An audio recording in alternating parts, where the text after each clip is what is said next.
Paulus yang mengatakan, ini loh buktinya, iman itu tanpa perbuatan, mengutip Abraham dalam Kejadian pasal 15 ayat 6. Yakobus yang mengatakan iman yang menyelamatkan iman dengan perbuatan, juga mengutip Abraham dalam Kejadian pasal 15 ke 6.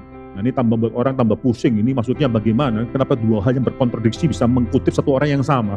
Kita tidak menerima apa yang dikatakan oleh Gereja Roma Katolik yang mengatakan bahwa justifikasi kita dibenarkan melalui proses sehingga gereja itu menjadi esensial, menjadi mediator dari keselamatan tersebut. Mediator kita hanya Kristus. Kita tidak terima konsep ini. Tetapi ya banyak orang juga salah mengerti mengenai apa itu fungsi gereja lokal.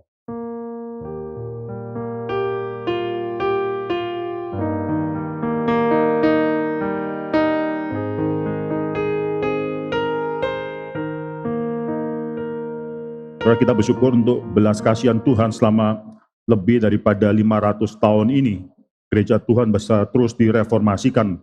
Hari ini kita masuk dalam satu tema yang sederhana, yaitu berkaitan dengan iman. Bukankah setelah 500 tahun, saudara, harusnya kita sudah tahu ya mengenai apa itu iman, apa itu yang menyelamatkan kita, apa kaitan iman dan perbuatan. Mengapa masih perlu dalam reformasi kali ini kita membicarakan mengenai tema yang cukup sederhana ini, iman dan perbuatan. Saya rasa banyak orang yang masih salah mengerti mengenai kaitan iman dan perbuatan. Apalagi dalam konteks daripada orang-orang reform, itu kita percaya bahwa anugerah yang menyelamatkan itu adalah anugerah yang kita sebut sebagai monergisme, itu kerja daripada Tuhan semata-mata. Tidak ada andil daripada manusia yang buat dia bisa menyelamatkan dirinya. Bahkan manusia yang sudah berdosa itu dipanggil, sebut dalam Alkitab sebagai manusia yang sudah mati di dalam pelanggaran-pelanggaran dalam dosa-dosanya. Sudah mati, bukan sakit. Mati, saudara. Yaitu orang yang mati memang tidak bisa akhirnya memilih untuk beriman kepada Tuhan, memilih untuk melakukan sesuatu yang bisa berkenan kepada Tuhan. Banyak orang akhirnya memikirkan bahwa kalau gitu monergisme berarti bahwa manusia tidak perlu melakukan apa-apa, seumur hidup dia tidak perlu melakukan apa-apa. Jadi walaupun ini sudah 500 tahun kita merayakan reformasi, tapi saya percaya kita sekali lagi harus memikirkan mengenai tema, mengenai iman dan perbuatan ini, saudara. Baik, saudara, reformasi dimulai dengan suatu perasaan mencintai firman Tuhan. Saudara, sola scriptura, tentunya kita hari ini akan bicara banyak mengenai fide, sola fide, yaitu iman itu adalah iman yang hanya imanlah yang menyelamatkan. Ini konteksnya polemik dengan Roma Katolik yang mengatakan iman dan perbuatan itu yang membuat seorang bisa diselamatkan. Tapi walaupun ini konteks 500 tahun yang lalu itu konteks mengenai sola fide, tapi sampai sekarang pun banyak orang yang salah mengerti mengenai hal ini. Tapi saya mau mengkaitkan antara sola scriptura dan sola fide, itu sangat penting sekali kaitannya. Ketika seseorang memperhatikan Alkitab, maka ini implikasi yang tidak bisa diputuskan. Sola scriptura itu menghasilkan sola fide. Kalau saya perhatikan, soal reformator itu memiliki satu minat yang sangat besar sekali terhadap bahasa klasik, khususnya Ibrani dan Yunani. Ya, saudara, tetapi ini bukan dengan alasan humanisme daripada Renaissance. Orang-orang Renaissance juga memiliki minat yang sangat besar sekali dengan apa yang sudah lampau, itu bahasa-bahasa khususnya bahasa-bahasa klasik juga, Ibrani dan Yunani juga. Tapi bukan dengan alasan orang reformator, bukan dengan alasan humanisme Renaissance mencintai apa yang sudah lampau tersebut, saudara. Tapi karena kekaguman mereka terhadap firman Tuhan, mereka ingin membaca firman Tuhan itu di dalam bahasa aslinya. Kalau Tuhan menuliskan Alkitab di dalam bahasa Asia, Perjanjian Lama itu dalam bahasa Ibrani, Perjanjian Baru dalam bahasa Yunani, ada maksud Tuhan, maka mari kita mengetahui isi hati Tuhan, pernyataan Tuhan, wahyu Tuhan itu di dalam sebagaimana Tuhan memberikannya tersebut. So, pada saat itu, pada abad yang ke-16, itu di dalam dunia barat, Alkitab itu diterjemahkan sudah di dalam bahasa Latin, Vulgate. Jadi ketika mereka mau mempelajari firman Tuhan, mereka tuh akhirnya belajar firman Tuhan di dalam bukan bahasa Asia, tapi di dalam bahasa Latin yang sudah diterjemahkan. Greek Orthodox atau Eastern Orthodox juga melakukan satu hal yang sama, di mana mereka menerjemahkan. Akhirnya perjanjian lama yang ditulis dalam bahasa Ibrani ke dalam bahasa Yunani. Alkitab mereka semuanya bahasa Yunani. Memang perjanjian baru ditulis dalam bahasa Yunani, tapi akhirnya mereka menganggap bahwa bahasa Yunani itu adalah bahasa yang lebih superior, yang lebih bagus, yang lebih penting. Alkitab itu jadi Alkitab versi officialnya mereka itu perjanjian lamanya pun harus diterjemahkan dalam bahasa Yunani. Tapi tidak demikian, saudara. Dalam sejarah kita mengatakan bahwa Tuhan itu memwahyukan perjanjian lama di dalam bahasa Ibrani, perjanjian baru dalam bahasa Yunani. Sekarang kalau ada usaha-usaha untuk menerjemahkan Alkitab tersebut ke dalam bahasa Latin, mari kita kembali ke dalam bahasa aslinya. Bahkan di dalam tugas mereka menerjemahkan atau panggilan mereka menerjemahkan Alkitab ke dalam bahasa sehari-hari itu bukan menerjemahkan dari Vulgate Latin ke bahasa sehari-hari, enggak, saudara. Itu sudah double translation dalam bahasa aslinya, terjemahkan dalam bahasa Latin, terjemahkan dalam bahasa sehari. Tidak melakukan hal tersebut, mereka akhirnya mempelajari bahasa asli dari Alkitab dan menerjemahkan Alkitab dalam bahasa sehari-hari itu bukan melalui bahasa Vulgate. Ini sangat penting sekali, saudara. Saudara, gereja dan doktrin, ya itu harus tunduk kepada firman Tuhan. Saya rasa konsep mengenai sola scriptura itu harus dibangkitkan lagi dalam gereja pada saat ini, saudara. Salah satu yang membuat gereja akhirnya terus bisa direformasikan adalah ketika gereja itu mencintai firman Tuhan. Nggak ada satu orang pun yang ketika mencintai firman Tuhan tuh orang itu udah dirubahkan, itu tidak mungkin. Dalam hidup kita sehari-hari secara personal, on the personal level, saudara, kalau kita mencintai firman Tuhan itu akan merubah kita. Nah, ketika gereja mementingkan firman Tuhan, tidak mungkin gereja nggak dirubahkan oleh firman Tuhan juga, tidak mungkin. Salah satu hal yang kecil saja, ini penting dalam topik diskusi kita mengenai justification, pembenaran, saudara, itu adalah perbedaan antara justificare. Justificare itu adalah bahasa Latin, terjemahan daripada dikaiosune dalam bahasa Yunani.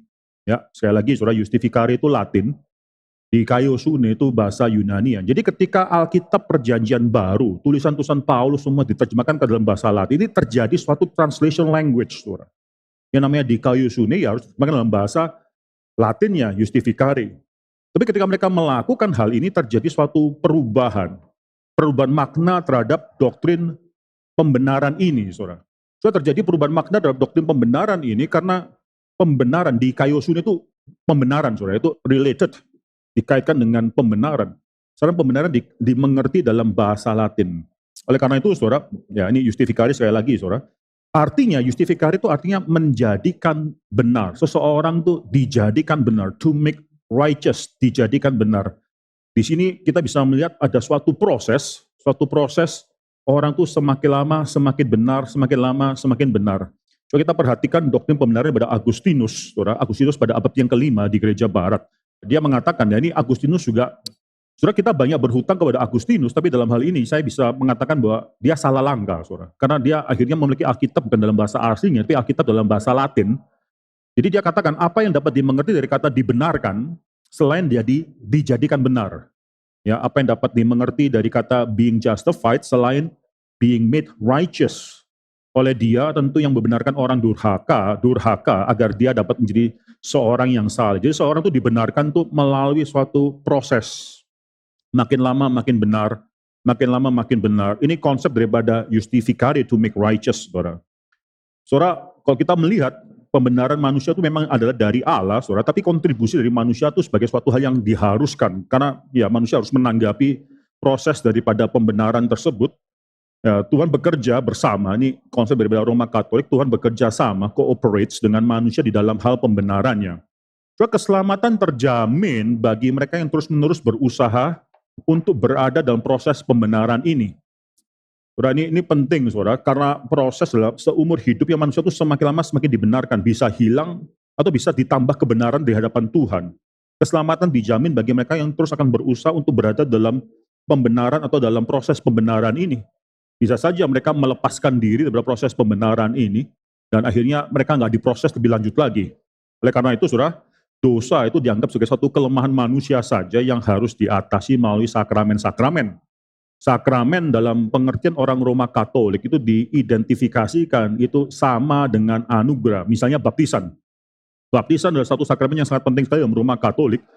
Dan baptisan, sakramen adalah anugerah. Karena mulai saat seorang bayi, jadi Roma Katolik. Banyak orang, by the way, saya take side note di sini ya, banyak orang mengkritik Calvin khususnya dalam doktrin infant baptism, bayi dibaptiskan. Itu mereka mengkritik Calvin. Bagi saya itu agak lucu, saudara, karena Calvin tidak menciptakan doktrin ini.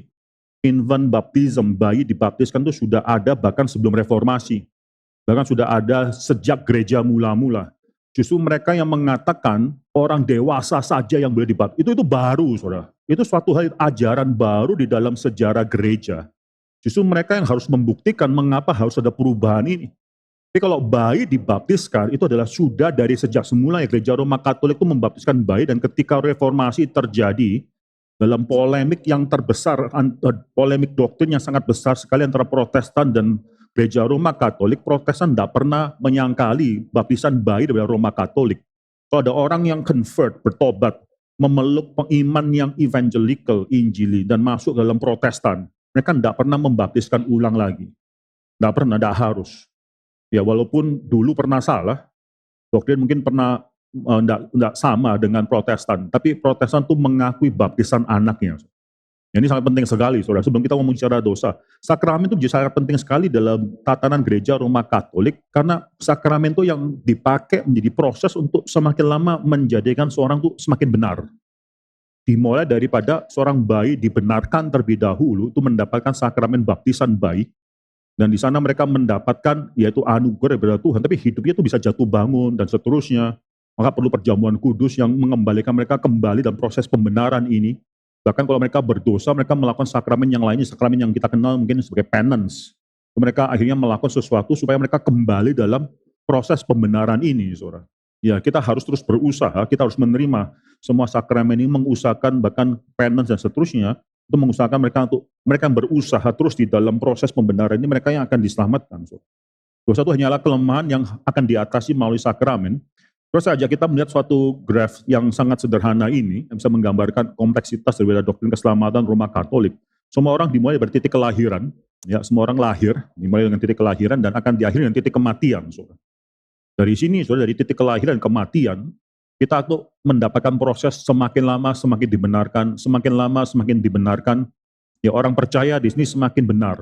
Ya kasih karunia plus pekerjaan kita, saudara, itu yang membuatkan kita akan semakin lama semakin dibenarkan.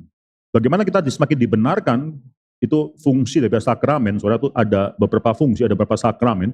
Roma Katolik bisa berbeda-beda, tapi biasanya mengatakan ada 7 sakramen, ada yang mengatakan 13 dan seterusnya. Sekarang mungkin lebih mengatakan ada 7 sakramen. 7 sakramen yang memastikan kita tetap berada di dalam proses pembenaran tersebut. Setelah kita mati, saudara, ada surga, tapi surga itu hanya diberikan atau dijaminkan. Surga tersebut adalah orang-orang yang bisa langsung masuk ke surga, itu adalah orang-orang yang kudus yang memiliki kelebihan jasa. Jadi misalnya untuk masuk surga itu skornya harus 100 ya, pembenaran itu harus skornya 100, mereka memiliki 101, 102, 120, 150, itu mereka langsung akan otomatis di atas angka 100 mereka akan masuk ke surga. Tapi kalau kita, Anda dan saya, semua pada umumnya, ya pada zaman dalam konteks daripada gereja Roma Katolik, kalau kita mati, kita akan masuk ke tempat yang orang biasa, masuk ke purgatori. Purgatori ini, saudara, by the way, kita harus mengerti juga, purgatori ini bukan neraka ya. Dalam konsep orang Roma Katolik, purgatori ini adalah suatu hal di mana ini intermediate state, suatu tempat sementara, intermediate state, di mana orang-orang itu dijaminkan akan masuk surga. Ini anugerah. Bagi doktrin Roma Katolik, purgatori itu tetap adalah anugerah daripada Tuhan, karena mereka yang masuk purgatori bukan masuk neraka. Sementara di purgatori itu disucikan dengan api penyucian dan seterusnya, tapi itu adalah suatu tempat sementara yang menjaminkan mereka tidak ada satupun daripada mereka yang masuk purgatori yang tidak masuk surga suatu hari. Saudara bisa melihat mengapa harus ada purgatori. Pada konsep purgatori ini mengapa? Karena pembenaran itu adalah suatu proses. Kalau tidak selesai dibenarkan di saat di dunia ini, ya sudah lanjut terus. Ya lanjut terus dalam dunia setelah kematian. Purgatori itu membenarkan, itu proses pembenaran yang terus berlangsung, dan kalau sudah selesai proses pembenaran tersebut, baru mereka akan masuk ke surga. Ya bisa saja seorang selesai, proses pembenaran dalam dunia ini seorang sudah selesai, itu orang-orang kudus itu yang akhirnya masuk ke surga langsung. Tapi orang biasa itu akan masuk ke purgatori melanjutkan proses pembenaran ini. Di purgatori bisa berapa lama tergantung, berapa lama engkau masih harus dimurnikan lagi, dibenarkan lagi. Ada yang mungkin berapa tahun, ada yang mungkin ratusan tahun, puluhan tahun, ratusan tahun, dan seterusnya. Saudara. Maka pada abad ke-16, saudara, ini salah satu pemicu daripada reformasi. Martin Luther itu akhirnya melihat ada, by the way, saudara, Martin Luther itu dari mula-mula itu dia tidak menolak indulgence. Tidak. Bahkan Martin Luther itu menerima sakramen, kalau kita terima 2 sakramen, Martin Luther itu terima 3. Saudara. Sakramen penance itu dia terima. Saudara. Dan Martin Luther itu memang sangat lebih, dari bandingan Zwingli, Calvin, dia lebih dekat ke Katolik, saudara, sebenarnya. Teologinya dia, perjamuan kudusnya dia, dan seterusnya. Walaupun ada perbedaan-perbedaan yang banyak, tapi misalnya perjamuan kudus, itu perjamuan kudusnya Zwingli, wah itu udah jauh sekali dengan Roma Katolik. Martin Luther masih lebih dekat, saudara, dengan Roma Katolik. Sakramen misalnya, dia terima 3, dia masih menerima sakramen penance daripada Roma Katolik. Martin Luther mula-mula itu tidak menolak indulgence per se dia nggak menolak. Yang dia tolak itu adalah abuse of indulgence. Bagaimana orang itu dijaminkan dengan uang, orang tersebut akan beli indulgence, dan itu when the cover rings, a soul springs. Itu kalimat dalam bahasa Inggrisnya enak, rhythm. Itu ketika uang dimasukkan ke dalam kotak, lalu the cover, itu kotak itu bunyi kling, klinting gitu ya. Ya sudah, soul itu langsung klinting keluar dari purgatori juga, saudara. Jadi jangan lama-lama, kalau engkau mengasihi orang yang kau kasih, mungkin orang tuamu, pamanmu, atau siapapun, perpendek purgatori mereka, selesaikan purgatori mereka langsung dengan uang. Itu masukkan uang dan mereka akan langsung masuk ke surga, saudara. Wah, banyak orang yang akan menginginkan hal ini, saudara. Bahkan Tetzel itu mengatakan, dengan surat purgatori ini, engkau bahkan dosa yang paling besar, yaitu dosa melawan kesucian daripada Maria sekalipun itu bisa diampuni dengan surat ini. Wah, powerful sekali. Nah, itu yang Martin Luther tidak suka, karena akhirnya itu abuse of indulgence. Orang-orang di parishnya dia tuh akhirnya keluar daripada parishnya, dia mencari Tetzel dan memberi surat indulgence menjadi satu keyakinan dan keselamatannya mereka. Saudara. Oke, ini proses, saudara. Ini secara singkat mengenai doktrin pembenaran dari Roma Katolik. Orang yang tidak percaya, yang menolak kasih karunia, misalnya dari semula, dari kecil tidak pernah dibaptiskan dan seterusnya, waktu dia mati itu masuk neraka. Tetapi mereka yang masuk purgatori itu bukan masuk ke dalam neraka, walaupun mereka dibersihkan dengan api yang memurnikan mereka, itu tetap bagi konsep orang Roma Katolik, purgatori itu bukan neraka, itu neraka adalah tempat bagi mereka yang tidak percaya. Purgatori adalah tempat bagi mereka yang percaya bila bisa langsung masuk ke surga. Oke, sekarang kita bicara mengenai doktrin pembenaran Protestan. Protestan di kayu sune, nah ini berbeda dengan justificare. Kalau di kayu sune itu justificare tadi ya, justificare bahasa Latin itu to make righteous, membuat seseorang itu makin lama makin benar, makin lama makin benar. Itu justificare. Tapi ketika akhirnya para reformers, saudara Martin Luther juga ketika melihat dalam bahasa asli, dalam bahasa Yunani itu adalah di kayu sune, itu tidak ada pengertian ongoing process. Di kayu sune itu adalah bahasa daripada legal system, hukum yang mengatakan bahwa seseorang itu dinyatakan benar, dideklarasikan benar, itu satu kali deklarasi. Sama seperti kalau kita masuk ke dalam meja pengadilan, saudara, dalam pengadilan meja hijau, saudara, kalau kita akhirnya ya kita dinyatakan salah atau benar, kalau kita dinyatakan benar, dibebaskan dari semua tuduhan-tuduhan yang dilemparkan pada kita, ya sudah kita benar. Kita bukan, tidak ada satu orang pun yang dinyatakan benar di meja pengadilan tuh akhirnya setelah keluar masih statusnya belum benar, saudara. Itu makin lama akan makin dibenarkan. Hendak meja pengadilan itu akan mengatakan orang ini benar, tidak usah diadili lagi, tidak usah menjalani hukuman, orang ini sudah dinyatakan benar. Ya sudah dibebaskan. Saudara, itulah pengertian di kayu sune yang kita dapatkan ketika kita memperhatikan dan kita mau belajar Alkitab dari bahasa aslinya, bukan daripada terjemahannya, saudara. Itu justifikare, itu proses. Di kayu sune adalah suatu deklarasi, saudara. Coba kita buka 2 Korintus, saudara. 2 Korintus pasal yang ke-5, coba kita buka 2 Korintus pasal yang ke-5 ayat ke-21. Di sana ada yang kita sebut kata sebagai imputasi ganda. Dan kita sebagai orang Protestan kita harus mengerti ya perbedaan kita dengan orang Katolik, Roma Katolik itu dalam hal pembenaran ini apa? 2 Korintus 5 ayat 21. Saya bacakan, saudara. Dia yang tidak mengenal dosa, itu yaitu Tuhan, dia yang tidak mengenal dosa telah dibuatnya menjadi dosa karena kita, supaya dalam dia kita dibenarkan oleh Allah. Ini sekarang ada dua arah ya. Ini Kristus yang tidak mengenal dosa, itu dibuatnya menjadi dosa karena kita, manusia yang berdosa. Kristus sudah ada dosanya, Kristus sudah berdosa. Tapi dia dibuatnya menjadi dosa karena kita, supaya apa? Supaya di dalam dia kita dibenarkan oleh Allah. Nah, ini konsep daripada pembenaran yang kita orang Protestan kita perjuangkan, yaitu pembenaran adalah suatu imputasi. Kalau dalam Roma Katolik, pembenaran adalah suatu infusi, fuse. Infusi adalah sesuatu hal yang akhirnya pembenaran itu, kebenaran Kristus.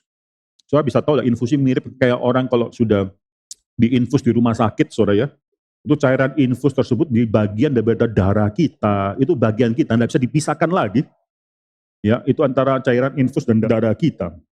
Orang-orang Roma Katolik itu merasa bahwa kebenaran Kristus akhirnya dimasukkan kepada kita dan menjadi bagian daripada kita yang melalui proses waktu itu semakin lama semakin nyata dalam hidup kita. Orang Protestan mengatakan bukan infusi, saudara, tapi imputasi. Saudara. Imputasi itu kalau dalam bahasa Indonesia itu cangkok. Saudara. Dicangkokkan, tumbuhan ketika dicangkokkan, tumbuhan yang lain dicangkok dalam satu tumbuhan. Itu selalu terlihat perbedaannya, saudara. Itu bukan menjadi bagian dia masuk ke dalam tumbuhan yang lainnya, itu menjadi bagian, dia dicangkok. Saudara bisa melihat ada perbedaan antara tumbuhan induknya dan tumbuhan yang dicangkokkan kepadanya. Di sini 2 Korintus pasal 5 ayat 21 mengatakan ada suatu imputasi ganda, dosa kita itu diimputasikan. Kristus itu dinyatakan tidak berdosa. Ketika di sini dikatakan 5 ayat 21 sekali lagi ya, dia yang tidak mengenal dosa telah dibuatnya menjadi dosa. Dengan cara apa dia dibuat dengan menjadi dosa? Dengan cara apa? Saya tanya sekali lagi ya, kalau Korintus pasal 5 ayat 21, perhatikan Alkitab saudara, dia yang tidak mengenal dosa, ya Kristus tidak ada dosa. Manusia, naturnya manusia, tapi berbeda dengan kita dalam satu hal dan hanya satu hal saja, kita berdosa tapi dia tidak berdosa. Dia tidak mengenal dosa, dibuatnya menjadi dosa. Dengan cara apa Kristus dibuat menjadi dosa? Itu harus diperhatikan. Apakah dosa diinfusikan ke dalam dia? Kita tidak terima hal itu. Kalau dosa diinfusikan ke dalam Kristus, Kristus itu ya berdosa. Itu dosa menjadi bagian daripada dia.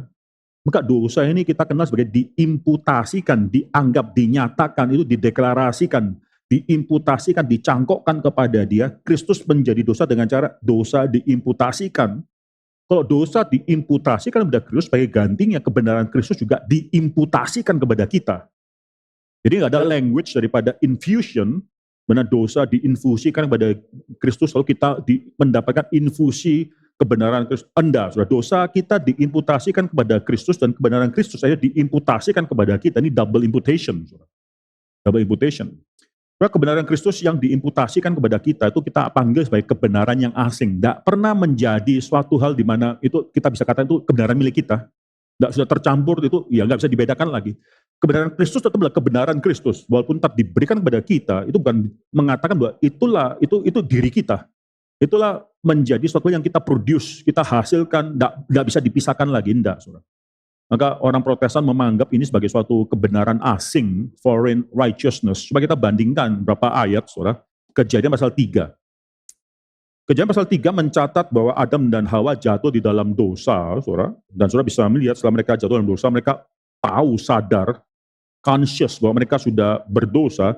Maka kejadian pasal 3 ayat ke-7 saya bacakan. Pasal 3 ayat ke-7, maka terbukalah mata mereka berdua dan mereka tahu bahwa mereka itu telanjang. Ya, di sini mereka baru sadar bahwa dosa itu ada kaitan dengan shame, malu, mereka telanjang, mereka baru sadar. Lalu apa yang mereka lakukan? Ini agama, saudara. Kejadian pasal 3 ayat 7 bicara mengenai agama, lalu mereka menyemat daun pohon ara dan membuat cawat untuk menutupi problema dosa tersebut. Mereka mengusahakan sesuatu. Itu agama, saudara. Agama adalah usaha manusia untuk menutupi problema dosanya dia sendiri. Perhatikan dalam Kejadian pasal 3 ke-21, Tuhan katakan copot, nggak bisa. Agama tidak mungkin bisa menyelamatkan engkau. Satu-satunya yang bisa menyelamatkan engkau adalah nanti pekerjaan Tuhan sendiri. Kejadian pasal 3 ayat 21, dan Tuhan Allah membuat pakaian dari kulit binatang. Binatang tersebut ya ini pasti disembelih mati lah ya. Jadi pada saat itu, pada hari di mana Adam jatuh dalam dosa, maka supaya Adam tidak mati harus ada oknum lain yang mati bagi Adam. Itu menggantikan. Adam tidak mati, padahal Tuhan menjanjikan bahwa dia harus mati ketika dia makan buah daripada pohon pengetahuan yang baik dan yang jahat tersebut. Dia tidak mati hari itu. Tapi ada yang mati. Yang mati adalah yaitu binatang tersebut. Lalu kulit binatang itu akhirnya Tuhan jadikan menjadi suatu pakaian jubah yang Tuhan berikan untuk manusia dan untuk istrinya. Lalu itu adalah satu language, mengenakannya kepada mereka, dipasang. So ini adalah gambaran daripada imputasi kebenaran Kristus. Kebenaran Kristus juga akan dipakaikan kepada kita. Kita nih dianggap benar di hadapan Allah, karena Allah Bapa melihat kita itu melihat jubah yang kita pakai. Jubah kebenaran, sebut adalah jubah kebenaran Kristus yang diimputasikan, dikenakan kepada kita. Ya itu tetap bisa terlihat terpisah, itu bukan, itu kita tidak bisa membanggakan, ini adalah kebenaran saya, enggak, itu adalah kebenaran milik Kristus, saudara, yang dikenakan kepada kita. Ya ini dikenakan, dianggap, jadi kita dianggap benar, dideklarasikan benar oleh Tuhan, oleh Bapa, karena dia melihat kebenaran Kristus yang dijubahkan atau dikenakan kepada kita. Kita buka Kejadian pasal 15, nah, Kejadian pasal 15 ayat 6 ini menjadi suatu ayat yang nanti kita bicarakan, kita membicarakan Paulus dan Yakobus, saudara. Kejadian pasal 15 ayat yang ke-6. Ya di sini perjanjian Allah kepada Abraham tentang keturunannya, nanti saudara tahu lah, Abraham merasa khawatir, takut. Tuhan katakan jangan takut, lalu bawa Abraham keluar melihat bintang-bintang, lalu di sana Tuhan katakan kepada Abraham, sekarang hitunglah bintang tersebut, sebagaimana engkau bisa menghitung, demikian juga nanti anak keturunanmu. Lalu Abraham percaya. Lalu percayalah Abraham kepada Tuhan, maka Tuhan memperhitungkan hal itu kepadanya sebagai suatu kebenaran.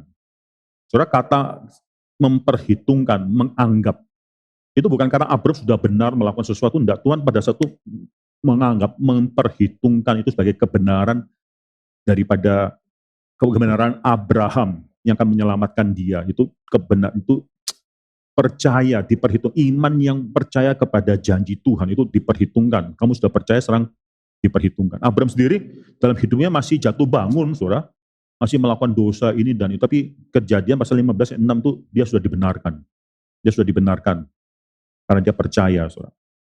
Saudara, dosa kita yang diimputasikan kepada Kristus, saya bisa katakan juga itu adalah dosa asing. Jadi Kristus itu dinyatakan bersalah, bukan berarti Kristus itu seluruh keberadaan dia tuh berdosa. Itu enggak, kita enggak terima, saudara. Kita enggak terima karena Alkitab juga mengatakan Kristus tidak ada dosanya. Kita ketika Alkitab mengatakan 2 Korintus pasal 5 ayat 21, Kristus dijadikan dosa karena kita. Itu Tuhan juga mendeklarasikan Kristus adalah orang yang harus dihukum mati di atas kayu salib karena dia menanggung dosa. Itu imputasi dosa manusia itu ditanggung oleh Kristus. Yaitu adalah dosanya asing, bukan Kristus yang pada dirinya berdosa, saudara. Bukan itu. Itu dosa, ya dosa asing, yang bisa kita dosa asing yang ini dideklarasikan, Kristus dideklarasikan berdosa dan harus mati di kayu salib. Kalau kita buka satu bagian Alkitab, saudara, Mazmur ya, Mazmur pasal 22. Ini adalah satu bagian Alkitab yang merubah konsep daripada Paulus juga. Mazmur pasal 22 ayat yang kedua. Saya bacakan di sini. Allahku, Allahku, mengapa engkau meninggalkan aku? Aku berseru tapi engkau tetap jauh dan tidak menolong aku. So, ayat kedua itu diucapkan Kristus di atas kayu salib ya. Itu Kristus menggenapkan apa yang dinubuatkan hampir 1000 tahun sebelum dia mati di kayu salib. Allahku, Allahku, mengapa engkau meninggalkan aku? Nah, Martin Luther berpikir, saudara, ini bagaimanakah mungkin Allah Bapa meninggalkan Kristus? Itu how is that possible? Kalau Allah Bapa meninggalkan orang berdosa itu mungkin, tapi Allah Anak itu dosanya apa? Bagaimanakah mungkin kalau Allah Bapa itu bisa akhirnya meninggalkan Allah Anak? Dosanya Allah Anak itu apa? Salahnya dia itu apa? Tidak ada. Tapi di sini Allah Bapa meninggalkan Allah Anak itu karena Allah Anak sedang menanggung dosa daripada semua orang. Di hadapan Allah Bapa dia dinyatakan berdosa. Allah Bapa menyatakan dia berdosa.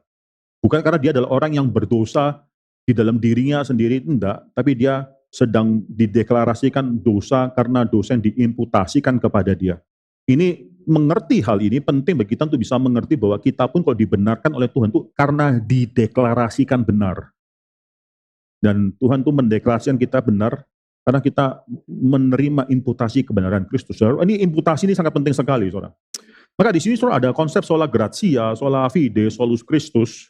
Keselamatan itu adalah anugerah Tuhan semata-mata, bukan karena pekerjaan kita, anugerah, sola gratia. Coba kita buka misalnya, ada beberapa ayat yang kita akan baca ya. Roma pasal 9, coba kita buka. Ini terkenal, saudara, Roma pasal 9, ayat 11, ayat 13. Ini berkenaan dengan Yakub dan Esau, saya bacakan ya. Sebab waktu anak-anak itu belum dilahirkan dan belum melakukan yang baik atau yang jahat, supaya rencana Allah tentang pemilihannya diteguhkan bukan berdasarkan perbuatan, tapi berdasarkan panggilannya, dikatakan kepada Ribka, anak yang tua akan menjadi hamba anak yang muda. Seperti tertulis, aku mengasihi Yakub tapi membenci Esau. Sebelum mereka dilahirkan. Mereka dilahirkan, Tuhan sudah menyatakan, ini bukan karena perbuatan, ini pemilihan tanpa karena berdasarkan perbuatan. Akhirnya Tuhan mengasihi. Mereka semuanya sama. Satu bapak, satu ibu, satu kandungan, berada dua dalam satu kandungan, share the same womb, saudara, satu kandungan, tapi mereka dibedakan dari sejak kekekalan, mereka sudah dibedakan. Tuhan mengasihi Yakub dan membenci Esau. For what reason? Kita tidak tahu. Kita tidak tahu. There is no reason behind God's will. Tuhan melakukan segala sesuatu sesuai dengan kehendaknya dia, tapi kita tidak perlu cari tahu apa alasan di belakang kehendak tersebut. Di sini sekali lagi, saudara, ini anugerah yang Tuhan berikan semata-mata, saudara, kepada Yakub, bukan karena pekerjaan Yakub baik baru Tuhan pilih, enggak. Tuhan enggak demikian. Efesus, coba kita buka. Efesus pasal yang kedua itu sangat jelas sekali, saudara. Efesus pasal 2 ayat yang ke-8. Sebab karena kasih karunia kamu diselamatkan oleh iman, itu bukan hasil usahamu tapi pemberian Allah. Semua anugerah karena apa? Enggak perlu diusahakan. Itu bukan hasil usahamu, itu diberikan oleh Tuhan. Maka di sini saudara, kita orang reform mengatakan bahwa ini adalah doktrin keselamatan monergisme, monergisme dari kata mono itu satu, ya, mono satu. Ada ayat-ayat yang lainnya lebih penting, soalnya ini agak susah ya. Ada orang-orang yang mencoba memplesetkan ayat-ayat ini, diterjemahkan cara yang berbeda, seterusnya. Bagi saya itu akrobatik, saudara. Itu menerjemahkan ayat sambil berputar salto-salto gitu, saudara. Itu menerjemahkan dengan akrobatik. Kalau saya lihat ini sangat clear sekali, saudara. Kita masih di Efesus, kita baca Efesus terlebih dahulu. Efesus pasal 2 ya. Kalau kita baca Efesus pasal 2 ayat yang pertama, itu sudah jelas, kamu dahulu sudah mati karena pelanggaran-pelanggaran dan dosa-dosamu. Atau terjemahan lain, kamu dahulu sudah mati di dalam pelanggaran-pelanggaran dan dosa-dosamu. Sudah mati. Nah ini Paulus tentunya berbicara bukan pada orang yang sudah mati, tapi mereka yang dahulu mati. Ini ada orang-orang yang percaya, Paulus bicara pada orang-orang yang percaya, jemaat di Efesus, tapi Paulus katakan, kamu dahulu itu sudah mati. Sekarang sih enggak, sekarang kamu sudah hidup di dalam Kristus, kamu dahulu mati karena kamu adalah orang yang berdosa. Coba kita baca Efesus pasal 2 ayat yang, saya baca di ayat yang keempat, saudara. Tetapi Allah yang kaya dengan rahmat oleh karena kasih-Nya yang besar yang dilimpahkannya kepada kita telah menghidupkan kita bersama-sama dengan Kristus sekalipun kita telah mati oleh di dalam kesalahan-kesalahan kita, oleh kasih karunia kamu diselamatkan. Saudara, ini monergisme, poinnya adalah waktu kita berdosa, kita tuh bukan sedang sakit. Di dalam dosa kita tuh kita mati. Orang yang mati itu tidak bisa menghendaki sesuatu yang baik, itu tidak mungkin. Tidak ada yang namanya free will ketika kita sedang mati. Kalau natur kita adalah mati, free will kita itu adalah free will yang sudah sesuai dengan natur kita yang sudah mati. Kita tidak mungkin dalam kematian kita menginginkan mencintai Tuhan, melakukan suatu hal yang baik bagi Tuhan, sesuai dengan kehendak Tuhan. Tidak mungkin, tidak mungkin. Kalau kita ada will dalam natur kita yang sudah mati itu, ya sudah, will itu adalah untuk berbuat dosa yang mana? Dosa A, pilihan kita adalah, ya kita ada pilihan, tapi pilihan kita adalah dosa A, dosa B, dosa C, dosa D, dosa E. Ada pilihan, tapi pilihan untuk berbuat dosa. Saudara. Itu adalah orang yang mati. Maka Yehezkiel, ini saya suka ayat ini, saudara. Coba kita buka Yehezkiel pasal yang 36. Saya baca ayat yang ke-26 ya. Kamu akan kuberikan hati yang baru dan roh yang baru di dalam batinmu, dan aku akan menjauhkan dari tubuhmu hati yang keras dan kuberikan kepadamu hati yang taat. Ya, saya stop sampai di sana terlebih dahulu. Dalam bahasa Indonesia itu, aku akan menjauhkan dari tubuhmu hati yang keras dan kuberikan kepadamu hati yang taat. Bahasa aslinya itu lebih nyantol, saudara. Ini gambarannya itu lebih kena, saudara. Aku akan menjauhkan dari tubuhmu hati yang dari batu. Nah, itu hati yang keras itu hati yang dari batu maksudnya. Dan kuberikan kepadamu hati yang taat, dalam bahasa asli itu hati yang dari daging. Aku akan menjauhkan dari tubuhmu itu the heart of stone, hati yang daripada batu tersebut, dan kuberikan kepadamu a heart of flesh, hati yang daripada daging. Jadi saudara, orang yang belum dirubahkan hatinya itu batu, saudara. Bagi saya ini adalah gaya bahasa kebangkitan. Dari batu yang mati, sekarang digantikan hati yang dari daging, yang lunak, yang taat. Ayat ke-27 lebih jelas lagi, saudara. Ayat ke-27 mengatakan, rohku akan kuberikan diam di dalam hati batinmu, dan aku akan membuat kamu hidup. Ini resurrection. Aku akan membuat kamu hidup menurut segala ketetapanku dan tetap berpegang pada peraturan-peraturanku dan melakukannya. Ini gaya bahasa benar-benar resurrection. Tuhan merubah hati. Tuhan menghidupkan kita terlebih dahulu, baru kita bisa mencintai Tuhan. Itu monergisme. Monergisme bukan berarti bahwa dari awal sampai akhir itu kita tidak lakukan apa-apa. Bahkan kita terpaksa mencintai Tuhan. Itu bodoh sekali, saudara. Monergisme itu mengatakan bahwa Tuhan yang memulai, tapi setelah itu kita diberikan suatu free will mencintai Tuhan sesuai dengan natur yang sudah dirubahkan tersebut. Hati kita sudah berubah dari batu yang mati menjadi hati yang taat. Tidak mungkin kita akhirnya tidak mencintai Tuhan. Lalu ada orang yang bertanya, kalau segala sesuatu monergisme, jadi kamu terpaksa mencintai Tuhan? Ya enggak lah. Ya kita dengan sukacita kita mencintai Tuhan. Kita nggak ditodong sama Tuhan dengan pistol, kamu harus mencintai Tuhan pada saat ini, kamu harus melakukan hal yang baik bagi Tuhan. Enggak, kita enggak ada, kita menginginkannya kok. Tapi untuk bisa menginginkan itu, nah itu Tuhan harus menggantikan hati tersebut, itu monergisme. Dilakukan oleh Tuhan. Oke, dan bukan itu saja, keselamatan adalah anugerah Tuhan semata-mata, Tuhan yang bekerja dalam hidup kita, tapi diterima juga harus melalui iman. Ya, Roma pasal 3, coba ini nanti kita penting ya, kita akan baca hal ini nanti belakangan, tapi gak apa-apa kita baca sekarang terlebih dahulu. Roma pasal 3, coba kita baca, ayat yang ke-28. Karena kami yakin bahwa manusia dibenarkan karena iman dan bukan karena ia melakukan hukum Taurat. Bukan karena seseorang itu taat pada hukum Taurat, maka dia dianggap sempurna dan Tuhan menerima dia. Enggak, dia dibenarkan karena iman, dia menerima. Abraham melihat langit dan dia percaya kepada perkataan Tuhan, janji Tuhan. Nah itu dia dibenarkan dengan karena dia menerima dengan semua janji Tuhan dengan iman tersebut. Bukan karena dia melakukan hukum Taurat. Belum ada hukum Taurat pada saat itu, saudara. Pada saat Tuhan berbicara pada Abram, bahkan Kejadian pasal 15 belum ada sunat, belum ada hukum Taurat. Sunat itu nanti Kejadian pasal 17, hukum Taurat ntar beberapa ratus tahun kemudian. Abram percaya dan dia dibenarkan. Abram ya itu belum disunat, dibenarkan sebelum sunat, dibenarkan sebelum Tuhan memberikan hukum Taurat. Belum sama sekali, saudara. Oke, kita baca sekarang Roma pasal 4 ayat 13 ya. Roma pasal 4 ayat 13. Sebab bukan karena hukum Taurat telah diberikan janji kepada Abraham dan keturunannya bahwa ia akan memiliki dunia, tapi karena kebenaran berdasarkan iman. Ini penting, saudara. Ya sekali lagi, ntar Paulus kan argue orang Yahudi itu sangat mementingkan sekali bahwa mereka adalah keturunan Abraham secara fisik. Mereka memiliki hukum Taurat, mereka adalah orang yang disunat. Paulus kan katakan, no, itu tidak menyelamatkan, itu semua tidak menyelamatkan. Bahkan Abraham dibenarkan sebelum semua ini. Ini poin daripada Paulus di sini ya. Nanti kita bahas pasal 4 lebih lanjut lagi. Galatia, coba kita buka Galatia. Galatia pasal yang kedua ayat yang ke-16. Kamu tahu bahwa tidak seorang pun yang dibenarkan oleh karena melakukan hukum Taurat, tapi hanya oleh karena iman dalam Kristus Yesus. Ya, ini kalimat yang terjadi dalam teologi Paulus itu sangat jelas sekali. Iman tanpa perbuatan, iman tanpa hukum Taurat, iman tanpa iman yang menyelamatkan ya iman saja. Anugerah dari Tuhan yang kita terima melalui iman. Ini sola gratia, keselamatan itu sola gratia, ya anugerah Tuhan semata-mata, diterima melalui iman dan hanya melalui iman, itu sola fide. Tapi satu, ini harus dipegang juga, ya, semua kita beriman, anugerah, semua ini adalah karena pekerjaan Kristus, hanya oleh karena pekerjaan Kristus yang sempurna. Ya, sola gratia, sola fide, sola Kristus itu tidak bisa dipisahkan satu dengan yang lainnya, saudara. So, kita buka Ibrani, ini kita sudah pernah bicarakan dalam eksposisi kitab Ibrani kita di Geri Karawaci, saudara. Ibrani pasal yang ke-10, Ibrani pasal 10 ayat ke-10, saya sudah pernah jelaskan ini ya, Ibrani 10 ayat ke-10, dan karena kehendaknya inilah, kita telah dikuduskan satu kali untuk selama-lamanya oleh persembahan tubuh Yesus Kristus.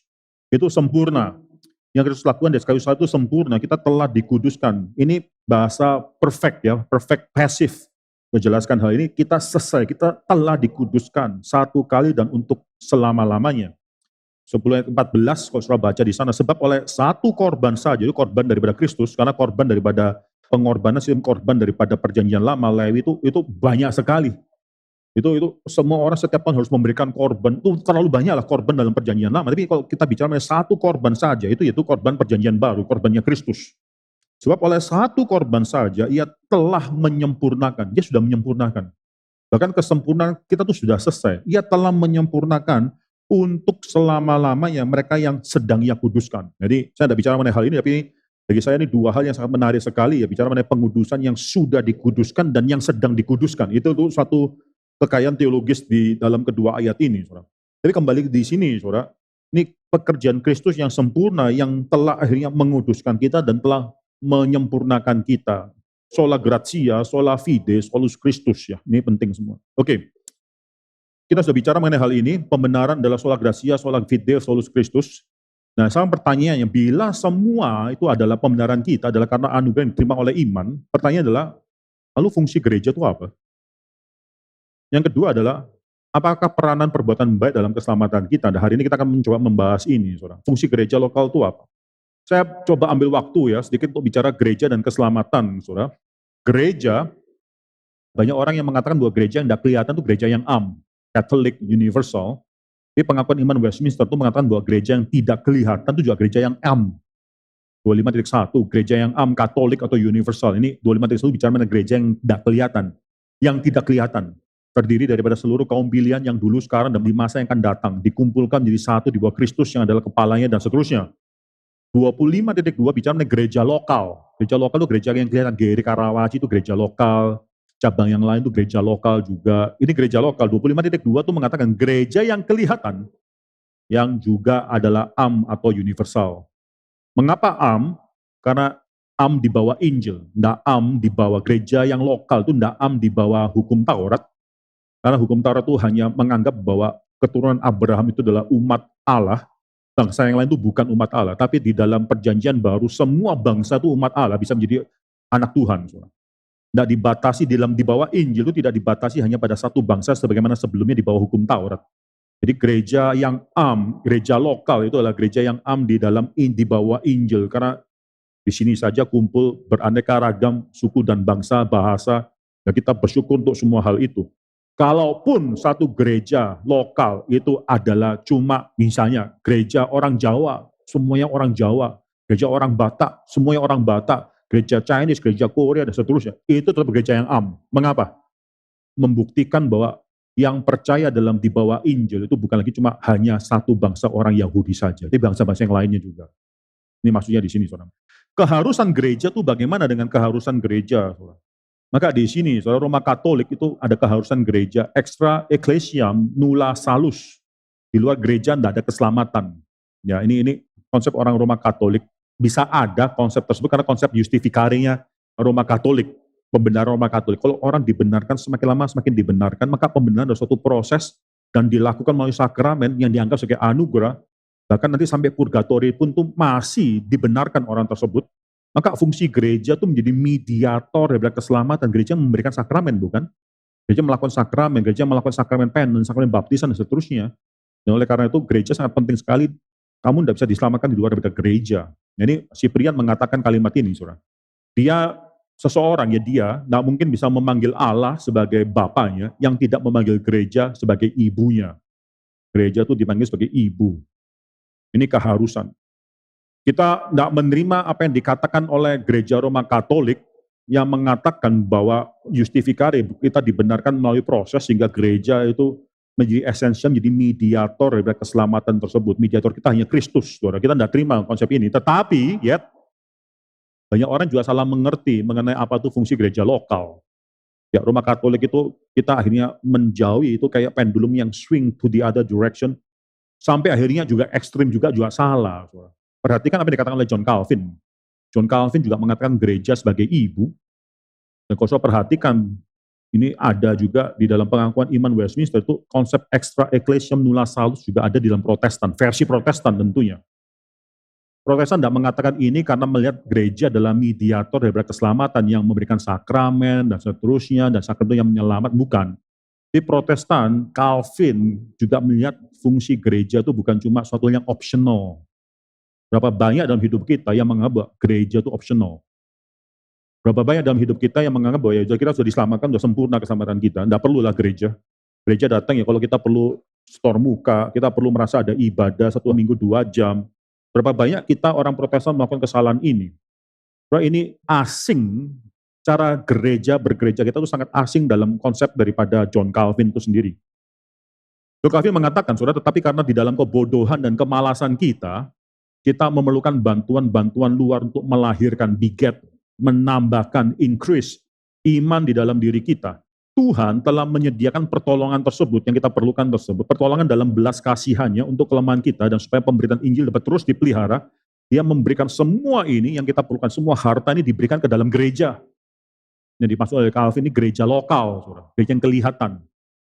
Ya, ini Institut 4.1.1, saudara. Calvin mengatakan, terlebih lanjut, terpisah dari dadanya bosom gereja, dari data gereja. Seseorang tidak dapat mengharapkan pengampunan atau apapun atas dosa dan keselamatan. Menarik sekali, saudara, ya, Calvin mengatakan kalimat ini. Kalau kita perhatikan pengakuan iman Westminster 25.2, saudara bisa melihat nih, 25.2. Saya bacakan semuanya saja, saudara. Ya, gereja yang kelihatan, jadi 25.2 sekali lagi bicara mengenai gereja yang kelihatan. Gereja yang kelihatan, yang juga adalah atau universal di bawah Injil, tidak dibatasi hanya pada satu bangsa, sebagaimana sebelumnya di bawah hukum Taurat. Terdiri daripada semua orang di seluruh dunia yang mengakui agama sejati, dan termasuk anak-anak mereka, merupakan kerajaan Tuhan Yesus Kristus, rumah dan keluarga Allah. Saya garis bawahi kalimat berikutnya, yang mana di luar gereja ini, gereja apa? Yaitu gereja yang kelihatan tadi yang disebutkan di kalimat pertama. Yang mana di luar gereja ini tidak ada kemungkinan lain bagi keselamatan biasa. Lalu banyak orang Protestan pada saat ini, mungkin juga banyak sekali orang dari GRI juga agak menganggap bahwa ini kalimat yang asing. Tapi kalimat ini ada di dalam pengakuan iman Westminster, saudara. Yang mana sekali di luar daripada gereja yang kelihatan ini tidak ada kemungkinan bagi keselamatan biasa. Saya mau menggarisbawahi terlebih dahulu keselamatan yang biasa ini. Ya, keselamatan yang biasa itu ya bagi saya pertentangan atau lawannya adalah keselamatan yang luar biasa. Apa itu keselamatan yang luar biasa? Orang diselamatkan, ya Tuhan langsung berbicara kepada orang tersebut.